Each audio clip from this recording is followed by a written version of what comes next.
Welcome to the Alain Elkann interviews, an unprecedented window into the minds of some of the most well-known and respected figures of the last 25 years. Philip Mansel, as an historian, you seem to be very interested and a specialist of court life, right? You did something about Napoleon's court, and then you also wrote a very important book on Constantinople, on Istanbul. Yeah. They say that it took 6 years to write this Life of Louis XIV. How do you work? Why did you decide to do Louis XIV, and how did you proceed? I've always been completely fascinated by Versailles and the French monarchy and its influence on not just on France, but on Europe and the world. And I decided to do Louis XIV because there hadn't been big life of him in English for many, many years. And he's a global figure. And I think Versailles helps explain how we function as a leisure society, or functioned. And then the written record is so marvelous. Saint-Simon, the letters of his sister-in-law, Madame, many other memoirs. His own memoirs are very good. And I was able to use the wonderful British Library in London, which had every single French book I needed. It's a global library. And then I went to Paris the whole time, revisited Versailles, and found some new sources among the papers of his ministers, or the papers of the Noailles family, or many other families. And there's a sort of revival of court history in France now. There's a Centre de Recherche du Château de Versailles, of which I'm president, which has wonderful new work.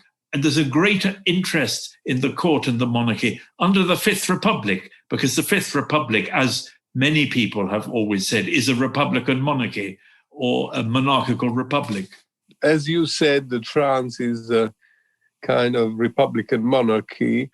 Louis XIV, I mean, the monarchs before let's say the French Revolution, right? All the monarchs, emperors, and so on and so forth, including the Russian emperor, the Austro-Hungarian Empire, and so on and so forth. Were they like dictators, like today's dictators, similar to Putin or to the Chinese dictator, or were these kings kind of dictators? No, I think they were more like Macron, or like very major industrialists. They were creatures of forces. Louis XIV didn't have total power. He had to please the great nobles, for example. He had to give them pensions and jobs. And they were open to public opinion. For example, 1709, there were riots in Paris, which he had to address their requests for peace and bread. There was nothing like a modern dictatorship, except at moments there are echoes or anticipations of the 20th century. For example, some of his ministers wanted him to totally exterminate the Protestants in France, and they used the word exterminate. This Protestant extermination, which ended with the the cancellation of the Edict of Nantes, which was a kind of peace between the Catholics and the Protestants, made at the time Richelieu, I think, if I'm not wrong, Henri IV, and then procrastinated until very late.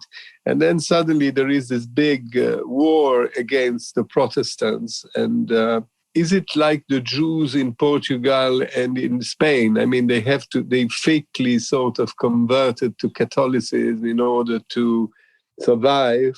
Yes, in some ways it's worse. The tortures and the rapes and murders were worse. And the Jews and Muslims in Spain, I don't think there were real impediments on them leaving, whereas Louis XIV tried to stop the Protestants leaving France by patrols in the mountains and searching ships, rather like events in the 20th century.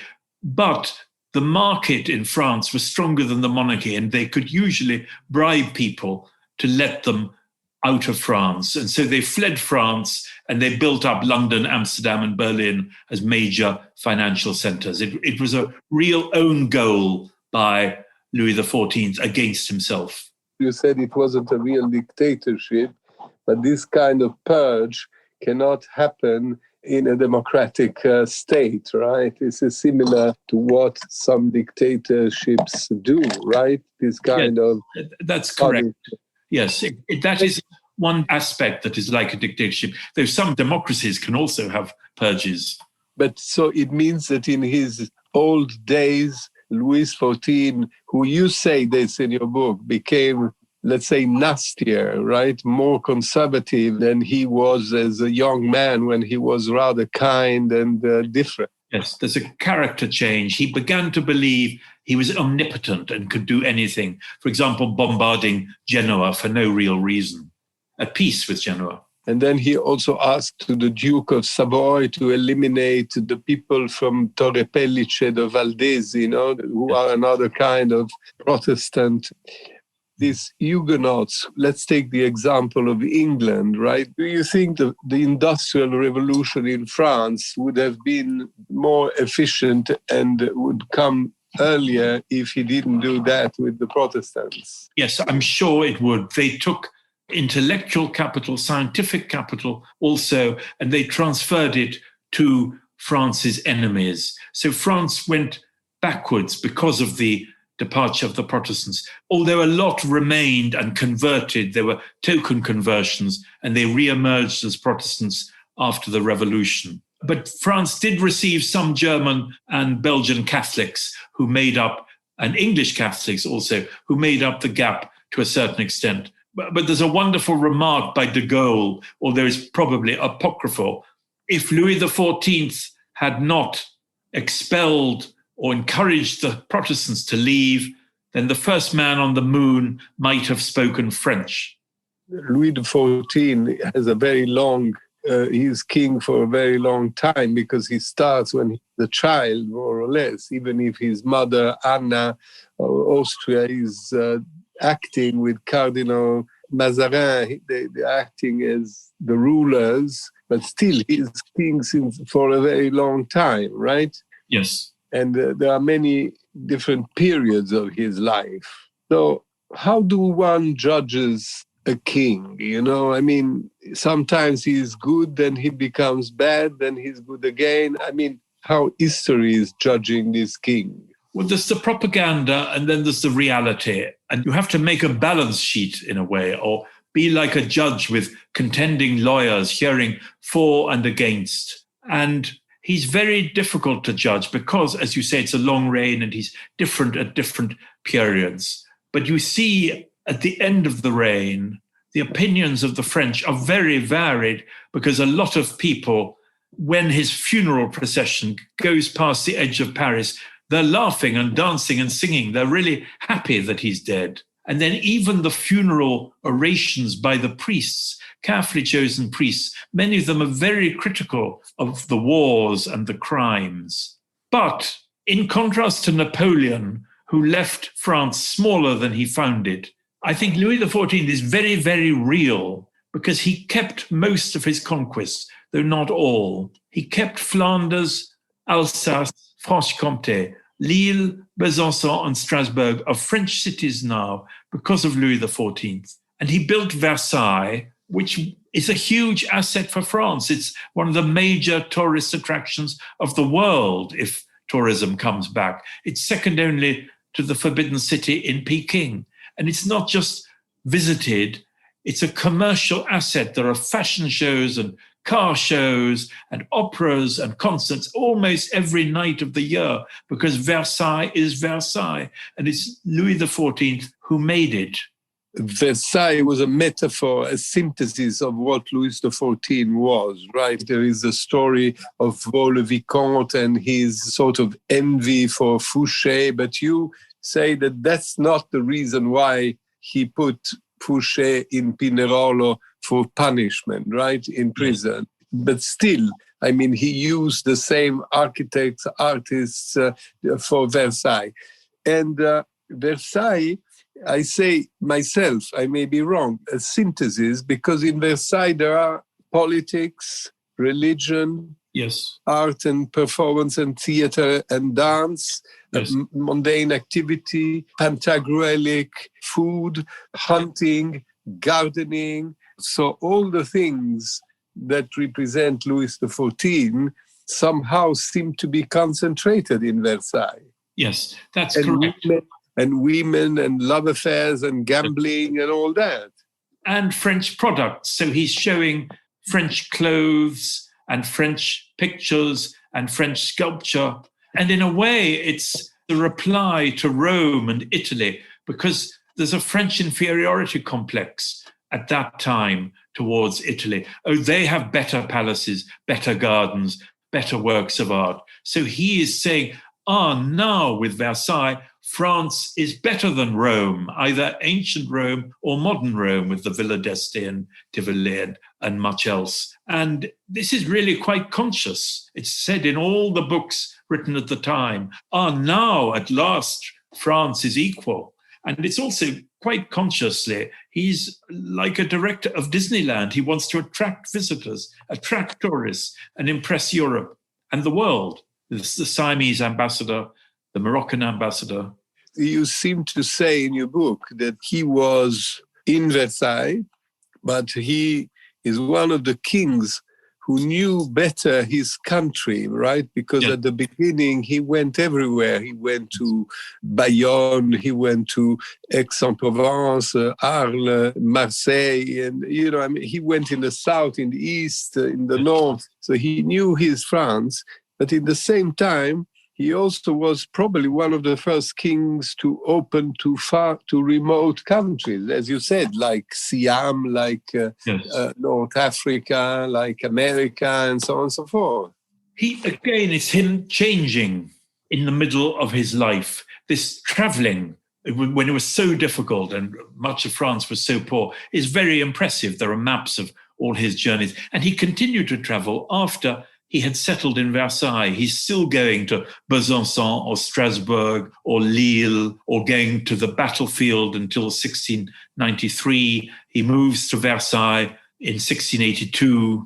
But also what's interesting is the rejection of Paris, which is really quite unique. From 1671, that's even before his reign is half over, he never spends another night in Paris. He occasionally visits it slightly condescendingly for the day, but he never sleeps the night in his own capital. This is because there was, at the beginning, La Fronde, when he started his reign, they had to move to Saint-Germain, or they couldn't live in the Louvre and lived in Palais Royal.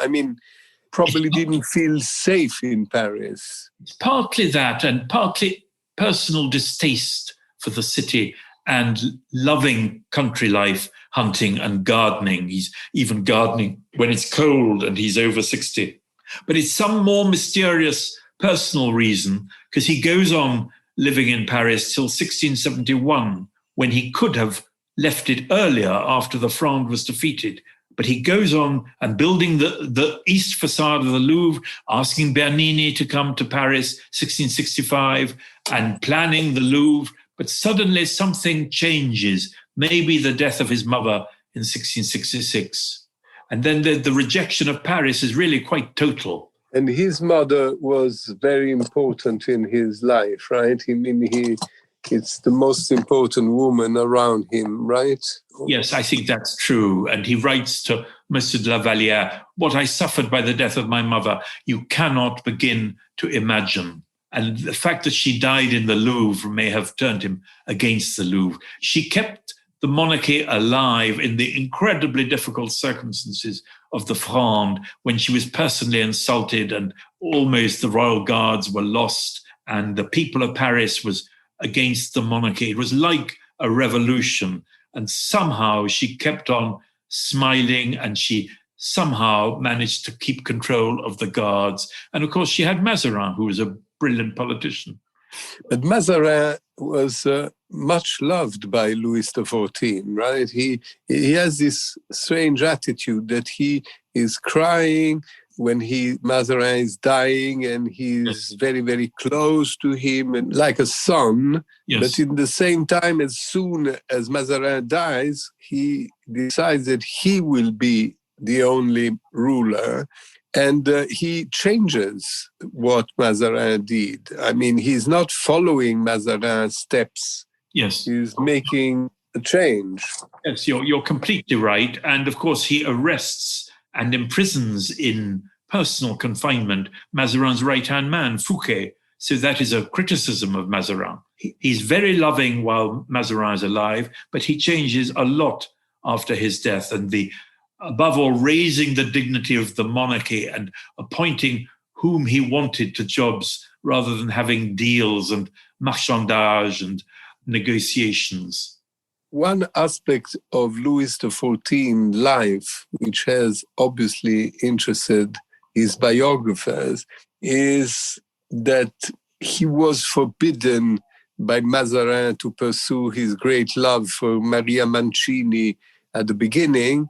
Then he married this woman who was the Infanta of Spain, became the queen, and then mainly he had two very important mistresses. One was Madame de Montespan, and then he married Madame de Maintenon. No? I mean, he had these different women, plus many other occasional love affairs. Many of whom we don't know. And the great document we're missing his correspondence with Madame de Montespan and Maria Mancini. Maria Mancini, it would be quite original because she was critical of her uncle and the court, and probably Louis XIV let himself go. And with Madame de Montespan, we have echoes from people who read some of his letters. He talks to her about his wars and sieges. So she's part of the government machine, as Madame de Maintenon was. They know everything that's going on. And this was the French tradition. This is another thing which makes the French court so unusual and so fascinating. Women are there at the heart of power, really since the reign of François Ier or before, and under Henri IV. The king's mother is important, his mistresses are important, his wife often has a household as big as the king's own household. There's a tradition, and French women are also writing. So Madame de Maintenon's letters, you see how France operated with these requests for jobs, information about bread riots or what people are saying in Paris, family networks, everything going through the king's wife. I think it was part of the French tradition, and the French admired a king who had mistresses. So sometimes he went to the wars in the same carriage as his wife and two mistresses, Montespan and Louise de la Vallière. You say in the book that after all, he always slept with the queen. Yes. Even if he had all these mistresses, until the queen was alive, he slept with her. Yes, which again is very unusual. It shows that he was a very emotional man, particularly with women. He had promised her at the time of their marriage he would sleep with her, and he kept the promise. Again, this is unconventional because usually monarchs slept in separate bedrooms. Does he sleep with Madame de Maintenon when he marries her? Not as far as we know, because their apartments were very separate, and he would go to her apartment in the day. You can visit her apartment in Versailles now, but maybe at Marly, his private paradise, where she has a very big apartment and the rules were relaxed. I'm not completely convinced he didn't sleep with her at Marly. And what is interesting, the mistresses, they live in Versailles and then he removes them, but not completely. I mean, Madame de Montespan, she goes on another floor, but she stays in the Palais. What is interesting in your book, I think, is that you describe the schedule, le réveil of the king morning, was one episode, then they go to the church, second episode, then it's, work, hunting, and then there is the supper, another episode, and then there is the going to bed. And in the middle of all this, he visits mistresses, it's quite interesting, this schedule. And then you also describe all the courtiers who run after him, asking for a favor or for this or that. And it's quite interesting because, as you described, Versailles sounds like a very disordered place, right, where there was everything. And in the same time, he had a perfect schedule, order of his life. It was very disordered compared to other courts, for example, the Escurial or some German courts where the rules are much stricter. And of course, men and women mixed more at Versailles than at other courts. This shocked many Catholic priests. But I think he was very strict about work, and he's really always working. And after about 1684, he doesn't attend so many parties. He's working with his ministers in Madame de Maintenon's apartment. I think it's easy for the king and somebody with such vitality as Louis XIV, even though his health wasn't so good, his stamina was extraordinary. And this going to the gardens of Versailles, even when it's freezing. It was easy for him, with so many servants, to keep his private time for his work with his ministers and then a few hours with Madame de Maintenon and her friends. In your book, it sounds he's brave. He's brave in war, and as he's a soldier, right? And he's also brave hunting because he's a good, he shoots very well. But in the same time, he's very brave because he's constantly ill, right? And he has terrible operations which are very painful, and he never complains. He never complained. He said, "Oh mon Dieu," that's all. At what age he loses all his teeth? When he's about 50. It's a terrible operation again, with very incompetent doctors and dentists. There were better ones in Paris. Somehow the court ones were terrible, and the court officials knew the royal doctors were terrible, but could do nothing about it. He is very brave, but at the same time, he's rather cautious on the battlefield. He doesn't plunge in like William III did, or Prince Eugene of Savoy. And there's one key moment when he hesitates about whether to have a battle at Heurtebise in 1676, and he listens to cautious generals who say don't. And he never quite forgives himself about this, because he refers to it about 25 years later in conversations with a diarist, the Marquis de Dangeau. It's his moment when he could have personally won a victory on the battlefield, and he didn't. Because he's not a general like Napoleon, right? He's not a general like Napoleon or Marlborough or Eugene of Savoy or even William III, who is even braver. But he likes war. He loves war, but particularly grand sieges like an opera where everything goes according to rules. And in the end, he makes a triumphal entry into Maastricht or Mons or Namur. And not many soldiers' lives are lost. He wants to keep his wonderful, beautifully uniformed army, partly, I think, because he relies on the army to keep control inside France. And he is very vain, very ambitious about himself, right? And he becomes more and more, and he loves to be flattered. Yes. More and more. Terrible flattery in medals, in dedications of theses, and the Galerie des Glaces. He is in every picture, which I think is unique. Besides the Famille de Noailles that you mentioned before, what was his relationship? And they say that he somehow with Versailles, he has ruined a lot of aristocratic families. What was his rapport with aristocracy?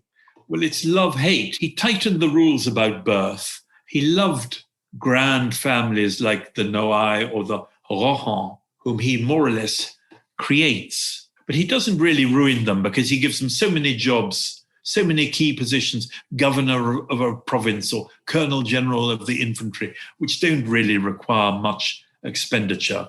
He makes them richer and grander. He loved being surrounded by nobles. At Marly, only people from the noblesse présentée could attend, in theory. That's a new rule of Louis himself. And gradually the rules become tighter in the 18th century, and it excludes judges and legal nobles and bourgeois, and that helped provoke the French Revolution. At the beginning, he liked bourgeois.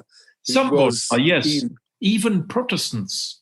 At the beginning, he's much more relaxed, and he does like talent and brilliant people. So Racine, who comes from a very humble, relatively humble background, and Molière are more or less friends. He talks to them, particularly Racine, who reads to him at night if he's ill, for example. And Madame de Maintenon had a very humble background, really. Madame Scarron, she's the widow of a poet, of a disreputable poet.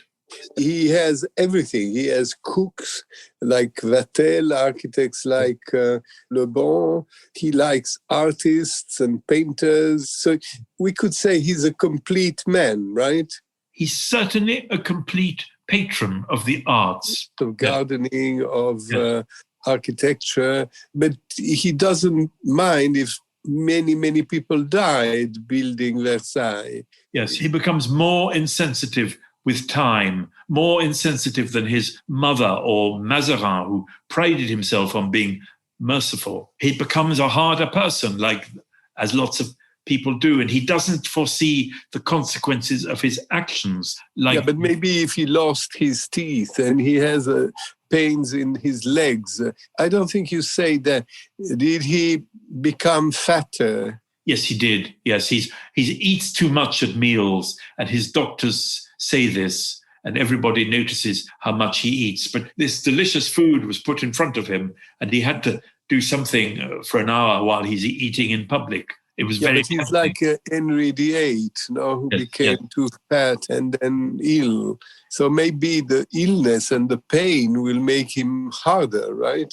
I don't know. Yes, but he's quite hard after 1672 when he's still young and healthy, and they do terrible things to some Dutch villages, some of his French troops. I think it's this feeling of power and omnipotence. It corrupts, as we know. It has corrupted many other people. He thinks he can do anything.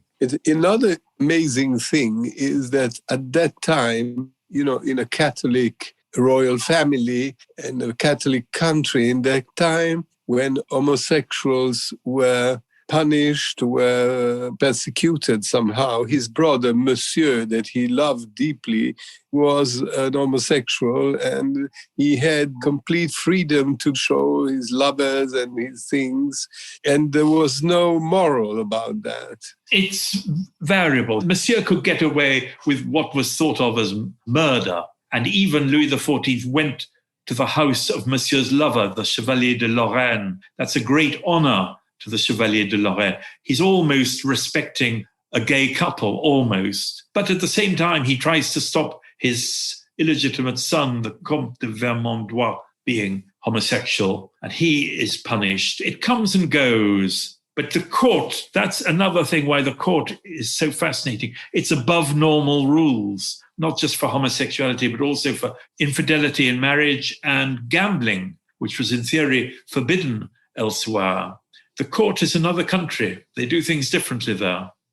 If I understand what you wrote in your very good biography, is that he was a networker. I mean, he organized marriages and alliances all the time, right?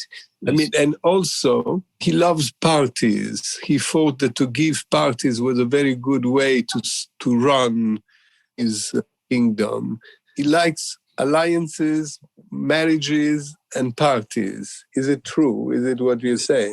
Very, very, very true. It's a French tradition of the court. Like Catherine de Medici is having alliances and parties in the middle of wars of religion when people are killing each other. And Louis XIV continues this wonderful tradition of ballet de cour, and he himself dances, even in private at Marly till he's 60. And at Marly, in the last year of his reign, he forces his granddaughter-in-law, the Duchesse de Berry, who's mourning her dead husband, to lead the gambling table, to keep the party going on. So it goes on right till the last minute.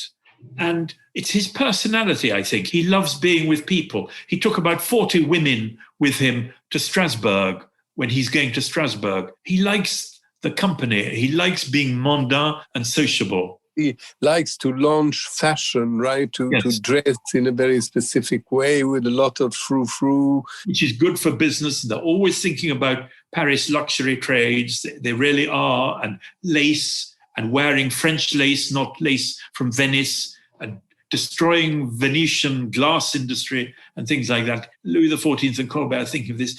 And he knows that marriage alliances are really the key to Europe. It's through marriage alliances that his grandson becomes King of Spain. But his own marriage is an alliance, right? His own marriage is an alliance. He marries the eldest Infanta with the best claim to inheriting after her brother dies. So Louis XIV thinks their son, the Dauphin, is really the legitimate King of Spain. And it's his son, the Duc d'Anjou, who becomes King of Spain. One of the great moments in Versailles when Louis XIV shows him to the Spanish ambassador. And, you know, he's King of Spain, King of the world, really. And America, he said, you have to speak Spanish now. You have to speak Spanish. And it's not by no means certain that he ever learnt Spanish. He learned a few words, but he uses French with ministers and at court. And who is going to be the successor of Louis XIV?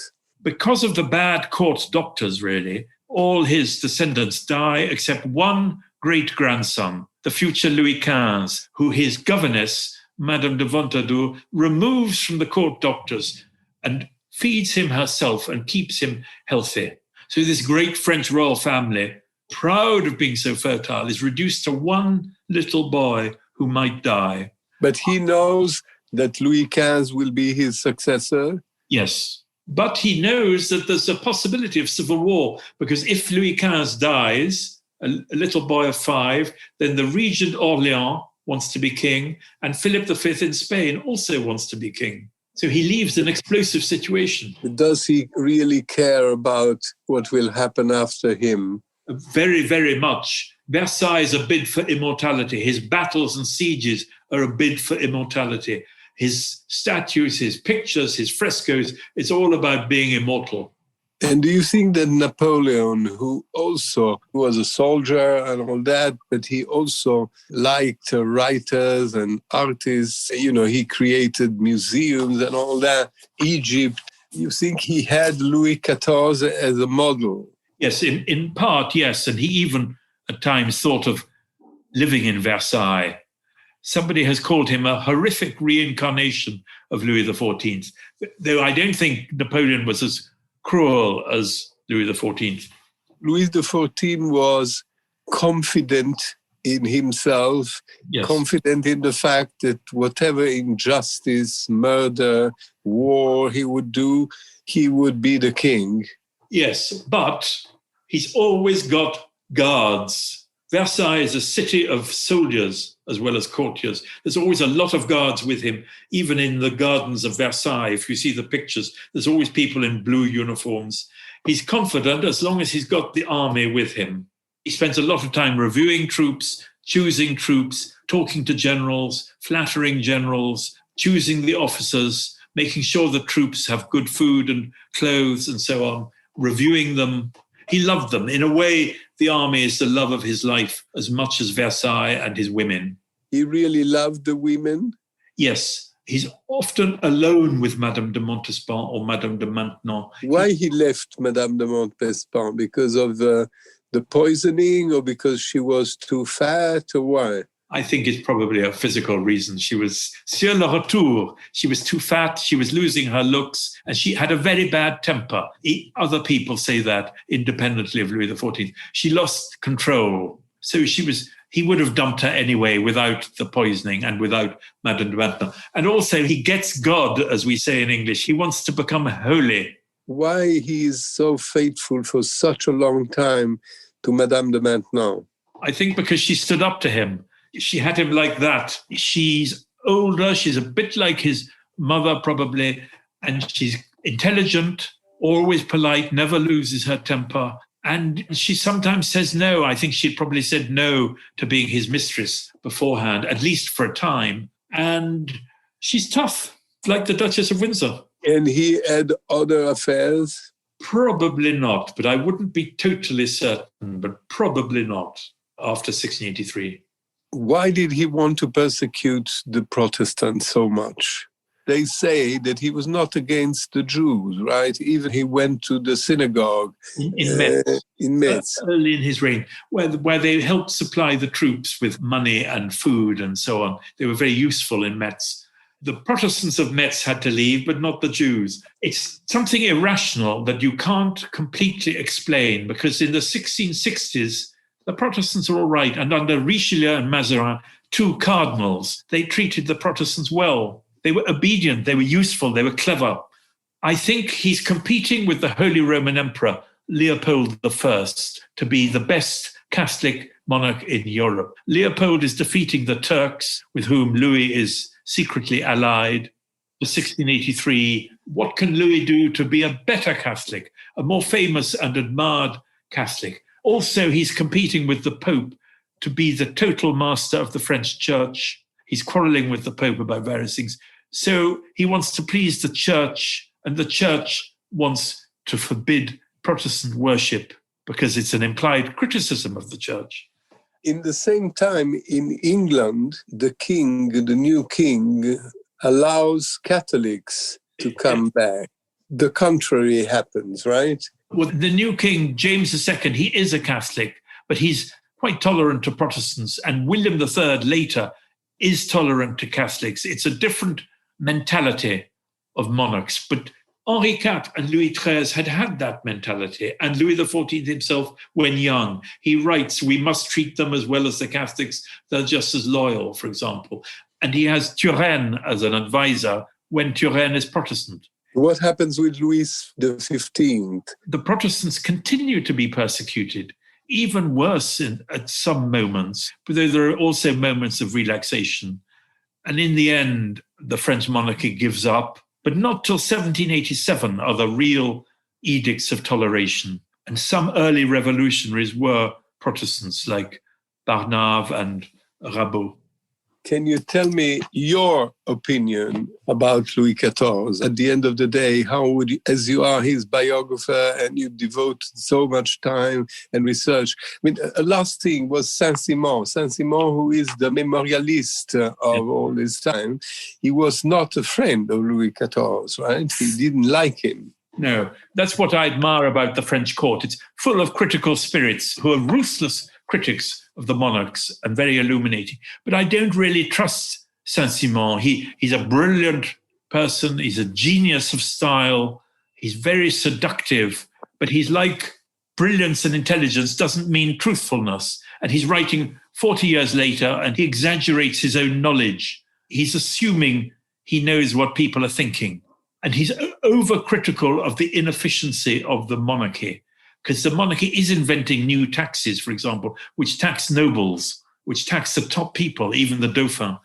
And it is adapting. I admire Louis XIV for his relentless drive to rule and the way of controlling his court by smiles and favors and gracefulness. He gracieuseté, they said in French. Especially because he has such a long life. It must have been very interesting for you to write his life, right? But what is the balance sheet of your work? The balance sheet is pretty terrible because it's during his reign and in part because of his acts that England becomes a world power. London becomes larger and richer than Paris with a lot of help from the Huguenots. Piedmont becomes a great power. Prussia becomes a greater power. Austria becomes a greater power, partly in reaction to France. The French economy is weakened. He came to power, he destroys Fouquet. He says, I'm going to get the finances in order. But when he dies, they're in even worse order than when he inherited. And it's the finances that lead to the French Revolution, not more than any other single cause. Bankruptcy, debt, high interest payments. That's why Louis XVI has to call the States General. And above all, it's the personal cruelty to the Protestants, to the Germans in the Palatinate, destroying Mainz or Speyer or Heidelberg, many other cities in Holland, and even to Catholics like the Jansenist movement in France. He is personally cruel, throwing out aged nuns at the age of 80 who had no harm to anybody. So it's the nature of power. He believes his flatterers and thinks he can do anything. And then bombarding Genoa, Brussels, Algiers, many other cities. But he's a kind of Stalin, of Hitler, of Mussolini. No, he's not. He can listen. to criticism. He does change his policies. He does, in the end, go for peace after 1709. He does succeed in putting his grandson as King of Spain, but he's certainly much more ruthless than his predecessors or successors as king. But perhaps that ruthlessness was necessary in some circumstances. Was he very rich personally, and did he spend a lot of money? Yes, he loved money. He loved jewels. You can see his jewel casket in the Louvre. It's covered in gold filigrane. He loved all that. He loved paying his mistresses' gambling debts. He loved money to be present in Versailles. Versailles is also a temple to richness with gilding and marble and masterpieces of painting and sculpture. He thought everything good in Italy should come to Versailles. Also, Napoleon was doing that, right? There would be no Louvre without Italy. Yes, yes. We talk a lot nowadays with fear and with anxiety about populism, right? About the growing of populism all over the world. Louis XIV was somehow ancestor of populism or not? No, he loathed populism. Even populism that was pro-him, when there were demonstrations in Paris of joy that his enemy, William III, might have died, he tried to prevent them. Any demonstration was horrifying to him, even those in favor of his own monarchy. I mean, one thing we might say is that he's open to China, there's embassies to China, and he's open to Turkey. There's no fear of Islam, really. He has very good relations with the Ottoman Empire. Thank you very much. Thank you. Congratulations for your book. Thank you. Alain Elkann interviews.